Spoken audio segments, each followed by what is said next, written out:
റെഡ്മിയുടെ Redmi not 13R 5G എന്ന പുതിയൊരു smart phone ഇപ്പോൾ ലോഞ്ച് ചെയ്തിട്ടുണ്ട്. ഈ ഒരു വീഡിയോയിൽ നമ്മൾ നോക്കാൻ പോകുന്നത് റെഡ്മി നോട്ട് 13R 5G എന്നുള്ള സ്മാർട്ട് ഫോണിനെ പറ്റിയിട്ടാണ്. നമ്മൾ ആദ്യം ഫീച്ചേഴ്സും കാര്യങ്ങളൊക്കെ നോക്കുകയാണെന്നുണ്ടെങ്കിൽ ഡിസ്പ്ലേ കാര്യത്തിൽ റെഡ്മി നോട്ട് 13R 5Gയിൽ 6.79 ഇഞ്ചിൻ്റെ ഫുൾ HD പ്ലസ് ഡിസ്പ്ലേ ആണ് വരുന്നത്.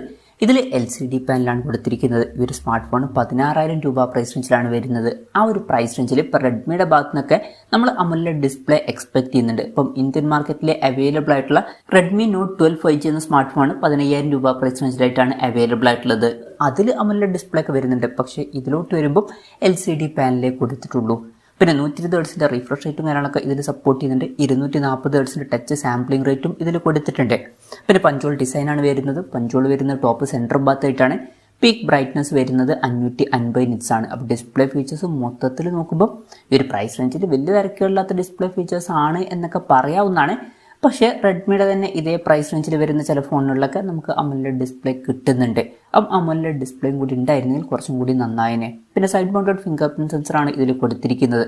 ഫോണിൻ്റെ വെയിറ്റ് വരുന്നത് 205 ഗ്രാമാണ്. തിക്നെസ് വരുന്നത് 8.32 mm ആണ്. പിന്നെ IP53 റേറ്റിംഗ് ഇതിൽ സപ്പോർട്ട് ചെയ്യുന്നുണ്ട്. പ്രോസസ്സറിൻ്റെ കാര്യത്തിലോട്ട് വരികയാണെന്നുണ്ടെങ്കിൽ സ്നാപ്ഡ്രാഗൺ 4 Gen 2 എന്ന പ്രോസസ്സറാണ് ഈ ഫോണിൽ വരുന്നത്. നമ്മൾ നേരത്തെ പറഞ്ഞിട്ടുള്ള റെഡ്മി നോട്ട് 12 5G എന്ന ഫോണിലും ഇതേ സെയിം പ്രോസസ്സർ തന്നെയാണ് വരുന്നത്. 5G സപ്പോർട്ടും കാര്യങ്ങളൊക്കെ ഇതിൽ വരുന്നുണ്ട്. പിന്നെ ഫോണിൻ്റെ ബേസ് വേരിയൻറ്റിൽ 6GB റാമും 128GB ഇൻറ്റേർണലുമാണ് വരുന്നത്. 8GB റാമും 128GB ഇൻറ്റേർണലുമായിട്ട് വരുന്ന വെർഷനും 8GB റാമും 256GB ഇൻറ്റേർണലുമായിട്ട് വരുന്ന വെർഷനും 12GB റാമും 256GB ഇൻറ്റേർണലുമായിട്ട് വരുന്ന വെർഷനും അതുപോലെ തന്നെ 12GB റാമും 512GB ഇൻറ്റേർണലുമായിട്ട് വരുന്ന ഒരു വെർഷനും വരുന്നുണ്ട്.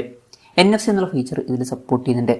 പിന്നെ IR ബ്ലാസ്റ്റർ എന്നുള്ള ഫീച്ചർ കൊടുത്തിട്ടുണ്ട്. അപ്പം ഈ ഫോൺ റിമോട്ടൊക്കെ ആയിട്ട് യൂസ് ചെയ്യാൻ കഴിയുന്നതായിരിക്കും.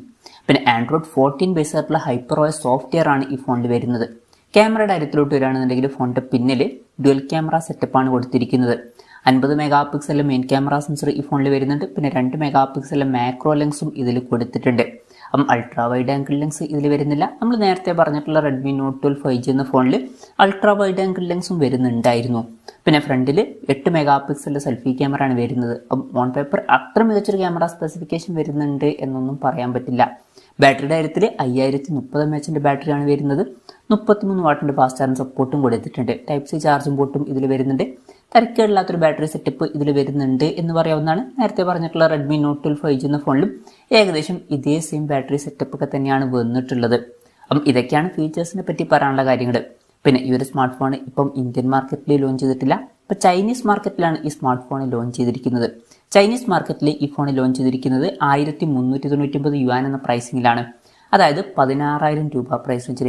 ആ ഒരു പ്രൈസ് റേഞ്ചിൽ ഈ പറഞ്ഞിട്ടുള്ള ഫീച്ചേഴ്സ് എങ്ങനെ ഉണ്ടെന്ന് വെച്ചാൽ റെഡ്മിയുടെ ഭാഗത്ത് നിന്ന് അത്ര മികച്ച ഫീച്ചേഴ്സ് ആണ് എന്ന് പറയാൻ പറ്റില്ല. ഇപ്പോൾ റെഡ്മിയുടെ ഭാഗത്ത് നിന്ന് കുറച്ചും കൂടിയൊക്കെ ബെറ്റർ ആയിട്ടുള്ള ഫീച്ചേഴ്സും കാര്യങ്ങളൊക്കെ നമ്മൾ എക്സ്പെക്ട് ചെയ്യുന്നുണ്ട്. ഇപ്പം മൊത്തത്തിൽ വലിയ തിരക്കേടില്ലാത്ത ഫീച്ചേഴ്സ് എന്നൊക്കെ പറയാവുന്നതാണ്. പക്ഷെ ഒരു കാര്യം എന്താണെന്ന് വെച്ചാൽ ഇപ്പം ഇവിടെ ഇന്ത്യൻ മാർക്കറ്റിൽ തന്നെ റെഡ്മി നോട്ട് 12 5G എന്ന സ്മാർട്ട് ഫോൺ 15,000 രൂപ പ്രൈസ് റേഞ്ചിലായിട്ട് കിട്ടുന്നുണ്ട്. അതിൽ ഏകദേശം ഇതേ സെയിം പ്രോസസ്സറും അതുപോലെ തന്നെ ബാറ്ററി സെറ്റപ്പ് ഒക്കെ തന്നെയാണ് വരുന്നത്. പക്ഷേ ഡിസ്പ്ലേയുടെ കാര്യത്തിൽ നമുക്ക് എക്സ്ട്രാ ആയിട്ട് AMOLED ഡിസ്പ്ലേ കിട്ടുന്നുണ്ട്. അതുപോലെ തന്നെ ക്യാമറയുടെ കാര്യത്തിൽ എക്സ്ട്രാ ആയിട്ട് നമുക്ക് ഒരു അൾട്രാ വൈഡ് ആംഗിൾ ലെൻസും ലഭിക്കുന്നുണ്ട്. അപ്പം ഇതിനേക്കാൾ ബെറ്റർ ആയിട്ടുള്ള ഫീച്ചേഴ്സുമായിട്ട് വരുന്ന ഫോണുകൾ ഇതിലും കുറഞ്ഞൊരു പ്രൈസ് റേഞ്ചിൽ ഈവൻ ഇന്ത്യൻ മാർക്കറ്റിൽ തന്നെ അവൈലബിൾ ആണ്. അപ്പം ഈ ഒരു പ്രൈസ് റേഞ്ചിൽ ഇത് അത്ര മികച്ചൊരു ഫീച്ചേഴ്സുമായിട്ട് വരുന്ന ഫോണായിട്ട് എനിക്ക് തോന്നിയിട്ടില്ല. എന്തായാലും റെഡ്മിയുടെ റെഡ്മി നോട്ട് 13R 5G എന്ന പുതിയൊരു സ്മാർട്ട് ഫോൺ ഇപ്പോൾ ലോഞ്ച് ചെയ്തിട്ടുണ്ട്. ഇന്ത്യൻ മാർക്കറ്റിൽ ഈ ഫോൺ ലോഞ്ച് ചെയ്യുമെന്ന് വെച്ചാൽ ചിലപ്പം ലോഞ്ച് ചെയ്തേക്കാം. പക്ഷേ അതിനെ പറ്റിയിട്ടുള്ള ന്യൂസുകളൊന്നും ഇപ്പം പുറത്ത് വന്നിട്ടില്ല. അതിനെ പറ്റിയിട്ടുള്ള ന്യൂസുകളൊക്കെ വരുമ്പം അതിനെ പറ്റിയിട്ടുള്ള വീഡിയോസൊക്കെ നമ്മൾ ചെയ്യുന്നതായിരിക്കും. ഇനി ഇന്ത്യൻ മാർക്കറ്റിൽ ലോഞ്ച് ചെയ്യണമെന്നുണ്ടെങ്കിൽ ചിലപ്പം കുറച്ചും കൂടി കുറഞ്ഞൊരു പ്രൈസ് റേഞ്ചിലായിട്ടും ഈ ഫോൺ ലോഞ്ച് ചെയ്തേക്കാം. എന്തായാലും കൺഫർമേഷൻസ് ഒന്നുമില്ല. ഇപ്പം ഈ ഒരു ഫീച്ചേഴ്സുമായിട്ട് വരുന്ന ഒരു സ്മാർട്ട് ഫോൺ ഒരു 11,000 10,000 അല്ലെങ്കിൽ ഒരു മാക്സിമം 12,000 രൂപ പ്രൈസ് റേഞ്ചിലേക്കായിട്ട് ലോഞ്ച് ചെയ്യണമെന്നുണ്ടെങ്കിൽ നല്ലൊരു കാര്യമായിരിക്കും. എന്തായാലും റെഡ്മിയുടെ റെഡ്മി നോട്ട് 13R 5G എന്ന പുതിയൊരു സ്മാർട്ട് ഫോൺ ഇപ്പോൾ ലോഞ്ച് ചെയ്തിട്ടുണ്ട്. ഈ ഒരു ഫോണിനെ പറ്റിയിട്ടുള്ള നിങ്ങളുടെ അഭിപ്രായം ജസ്റ്റ് ഒന്ന് കമൻറ്റ് ചെയ്യുക. അതുപോലെ തന്നെ ഇന്ത്യൻ മാർക്കറ്റിലെ ഈ ഒരു സ്മാർട്ട് ഫോൺ നിങ്ങൾ ഏത് പ്രൈസിങ്ങിലാണ് എക്സ്പെക്ട് ചെയ്യുന്നത് എന്നുള്ള കാര്യം കൂടി ജസ്റ്റ് ഒന്ന് കമൻറ്റ് ചെയ്യുക.